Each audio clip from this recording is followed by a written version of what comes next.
#AskDrJohnwatts అని type చేసి మీ questions అడగండి, తప్పకుండా రిప్లై చేస్తాను. Peter Greg, sir, does hair loss ever stabilize? I am 55 years old. I noticed some recession and loss in my crown area during my 30s, but it hasn't noticeably changed since about 40 years and remained Norwood 3rd grade ever since. Photos all look the same. I don't take any medication.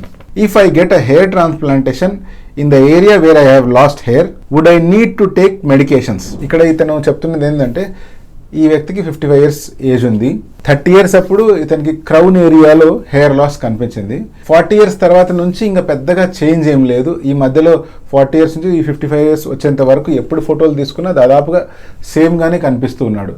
So ఇప్పుడు ఇతను అడిగేది ఏంటంటే, ఇప్పుడు కనుక ఈయన hair transplantation చేయించుకున్నాడు అనుకోండి, ఇతనికి ఉన్న ఈ క్రౌన్ ఏరియాలో ఏదైతే హెయిర్ లాస్ ఉందో వాటి గురించి ఈయన రిపీటెడ్గా మెడికేషన్స్ వాడాలా? మీకు అందరికీ చెప్తున్నాను, హెయిర్ ట్రాన్స్ప్లాంటేషన్ ఏదైతే చేస్తామో అవి పర్మనెంట్ జోన్ నుంచి తీసుకుంటాం, అంటే స్కాల్ప్ వెనకాల భాగంలో ఉండే సేఫ్ డోనర్ ఏరియా.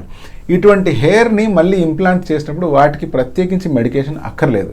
మరి మెడికేషన్ ఎందుకు వాడుతున్నట్లు అంటే, ఏ హెయిర్ అయితే ఫ్యూచర్లో పోయే అవకాశం ఉంటుందో వాటిని రాలిపోకుండా కాపాడుకోవడానికి మనం మెడికేషన్ అటువంటిది వాడతాం. ఇప్పుడు ఇతనికి ఆల్రెడీ 55 years వచ్చింది అండ్ 40 years తర్వాత నుంచి ఇంతవరకు కూడా హెయిర్ ఫాల్ అనేటువంటిది పెద్దగా నోటీస్ అవ్వట్లేదు.